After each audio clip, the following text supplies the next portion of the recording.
ఆ చందనోదకంతో శివలింగానికి అభిషేకం చేస్తే దాని చేత పరమశివుడు విశేషంగా అనుగ్రహిస్తాడు. అటువంటి శివాభిషేకం చేత, ఆ చందనోదకం చేత శివానుగ్రహం కలిగితే ఏ రకమైనటువంటి ధార్మికమైన కోరిక అయినా సరే అది ఇప్పుడు చూస్తే అయ్య బాబోయ్ అంత పెద్ద కోరికే వీళ్ళకి అనిపించచ్చు, కానీ ఆ కోరికని నిజం చేస్తాడు. అందుకే కల్పంలో ఒక మాట చెప్తారు, ఆషాదశమిని దీర్ఘకాలం చెయ్యండి అంటారు.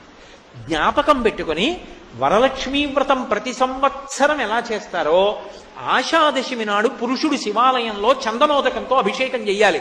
అథవా పురుషులు ఏం చెయ్యాలి? శ్రీచక్రం టీవీ స్నానం చేసి ఓ చందనం పలక దుంగ, ఆ చందనపు సాన దుంగ పట్టుకుని అభిషేకం చేసుకోవడం రాకపోతే దేవాలయంలోకి వెళ్ళి కూర్చుని చందనం తీసి శివాలయంలో ఇవాళయ్యా అభిషేకం చేయండి అని. వాళ్ళు అభిషేకం చేస్తున్నప్పుడల్లా ఈ చందనం కలిపి అభిషేకం చేస్తారు.